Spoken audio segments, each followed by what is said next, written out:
So, kung okey na tayo diyan, i-delete na natin yung template natin. Make sure na ang buburahin natin is yung template, ha. So, ngayon, 'wag naman nating kalimutan maglagay ng background. Ngayon siguro ang question niyo is, bakit kailangan ko pang maglagay ng background, eh, puwede ko namang ibahin yung kulay nito. Eto pala, meron akong reminder sa inyo, ha, bago etong reminder na 'to itatak niyo na sa isipan niyo. Kapag gumagawa kayo ng pattern, make sure na lahat ng elements hindi siya lumalagpas sa canvas niyo or basta 'tong violet na 'to na nasa paligid niya, hindi dapat yan lumalagpas, okey?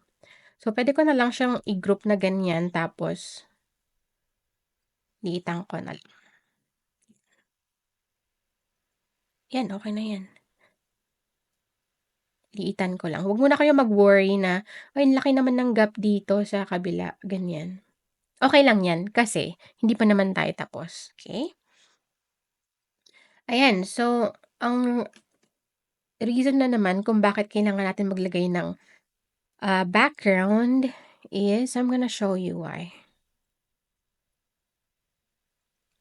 So, search lang natin diyan shape, tapos make sure na 'tong background na ilalagay natin is perfect fit siya dun sa canvas natin. Makikita mo naman dito nakalagay dun 4,000 by 4,000, 'di ba? Ngayon kung lumagpas ka, hindi na siya perfect fit. So, make sure na 4,000 by 4,000 pa rin siya. Fit siya dun sa canvas natin. Ngayon, ilagay ulit natin siya sa likod. Puwede ko naman i-right click and send to back, pero puwede rin 'tong ganito. Ayan, tapos baguhin ko lang ng very light yung kulay nung background, parang lighter lang siya. Hmm, I think this one is okay.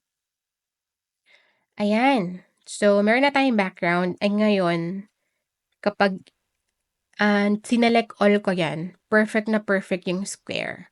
Kasi later on kapag nakalimutan niyong maglagay ng background, pakita ko lang, ha.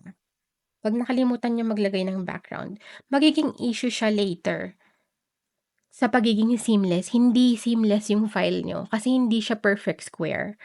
Kapag rinoop ko 'to, tignan niyo yung size niya. For sure hindi 'to perfect 4,000 by 4,000 and mahihirapan kayong ayusin siya. So, eto na siya.